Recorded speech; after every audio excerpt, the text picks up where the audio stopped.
2025 नगर पालिका की जो निवडणूक हुई और उसमें जिस तरह से रिजल्ट आए, उस रिजल्ट को लेके आज पत्रकार परिषद ली गई कि भाई जिन लोगों ने हमारा साथ दिया, हमें मोहब्बत से नवाजा, वोट दिए, उनका हम आभार व्यक्त करते हैं। और जहाँ कहीं भी हमारी गलतियाँ हुई उस पर हम लोग विचार करेंगे कि हम कहाँ चूके, कहाँ पे हमारी कमजोरी रही है और उसको कमजोरी को दुरुस्त करके हम लोग आगे बढ़ेंगे। और जिस मजबूती के साथ हम लोग काम करते थे, अब यहाँ से हमको कुछ सबक सीखने को भी मिला, कुछ चीज़ें हमारे सामने आई।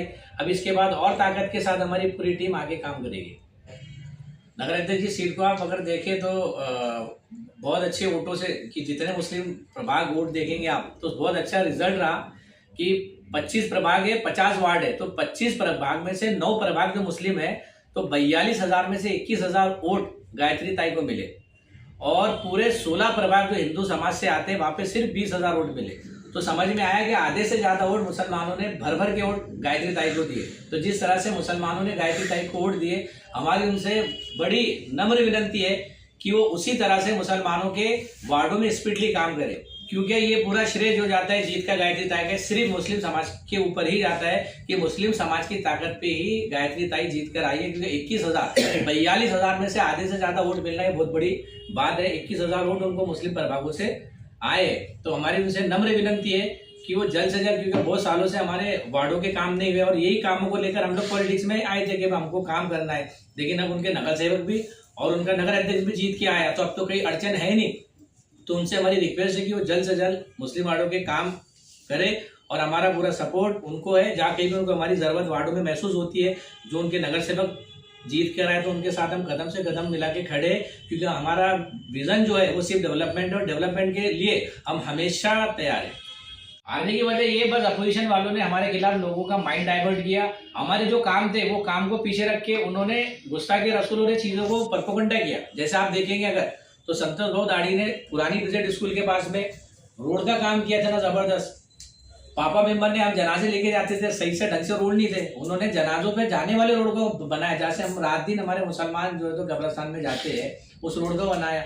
मैं एनजीओ के माध्यम से कई सालों से काम कर रहा हूँ। आशिक सेठ के बाद हर तरह के मुद्दे, हर तरह के काम आते हैं, चाहे पुलिस स्टेशन का हो, वार्ड का हो, और हमेशा उनका हाथ ऐसी है वो लोगों की मदद में। तो इतने सारे हमारे काम, इतने सारे लोग हमसे जुड़े हुए हैं, लेकिन ये चीजों को उन्होंने एक साजिश के तहत लोगों का माइंड डाइवर्ट किया ताकि लोगों का इनके कामों पे ध्यान ही न जाए। सिर्फ एक वर्ड लेकर आ गया गुस्ताखी रसूल और इसमें लोगों को उलझा दो, और उसी में वो उनके उसमें कामयाब हुए और हम लोगों तक पहुंचने में, लोगों के जहन साफ करने में हम कहीं ना कहीं नाकाम रहे। ये मानने में हमको कोई अर्ज नहीं है। रफीक भाई, हाँ बिल्कुल सही है। इफेक्ट तो आया, क्योंकि बहुत सारे तरफ ये प्रोपेगेंडा चलाया गया कि उनके पास काम तो था नहीं कि हमारे काम की बराबरी करे और हमारे से ऊपर अपने आप को दिखाया कि इनसे ज्यादा हमने काम किया। तो बस एक ही चीज पकड़ के रखी थी उन्होंने कि गुस्ताखी रसूल और बीजेपी की पी टीम है। तो उन लोगों से मेरा एक बड़ा चैलेंज है कि अब वो क्या करेंगे, क्योंकि पूना के अंदर महानगर पालिका में शरद पवार गढ़ तुतारी और अजीत पवार गढ़ घड़ी का गठबंधन हुआ, दोनों मिलकर लड़ रहे। तो अब जो लोग तुतारी से जीत के आए तो ये इस्तीफा देंगे, ये क्या करेंगे, या जो लोगों ने हमारे खिलाफ प्रोपेगेंडा चलाया था अब वो इनके खिलाफ क्या एक्शन लेंगे, इस पे हमारी नजर है। क्योंकि जिस तरह से माहौल बनाया गया था बहुत गलत है, और हम जो गठबंधन घड़ी का और तुतारी का पूना में हुआ, हम उसको एक पॉलिटिक्स की निगाह से देखते हैं कि हर तरफ का समीकरण अलग अलग होता है, हर इलाकों का समीकरण अलग अलग होता है। तो मुस्लिम समाज में उसी तरह से देखना चाहिए। लेकिन कोई बात नहीं, जो रिजल्ट आया हमें दिल से मंजूर है और हम आगे और ताकत के साथ बढ़ के काम करेंगे, क्योंकि हमें इस इलेक्शन से बहुत सीखने मिला। मेरा तो पहली और फर्स्ट टाइम था, बहुत चेहरे पहचाने भी गए, बहुत चीजें सीखने मिली और इंशाल्लाह आगे हमारी पूरी टीम इससे ज्यादा ताकत से काम करेगी। हम जैसा लोगों के लिए खड़े थे और काम कर रहे थे, हम आज भी और आइंदा वाले कल भी हम इसी तरह खड़े रहेंगे और लोगों के काम करेंगे। जहाँ कहीं भी लोगों की समस्या रहेगी हम उनका हक दिलाने के लिए हमेशा उनके लिए तत्पर खड़े।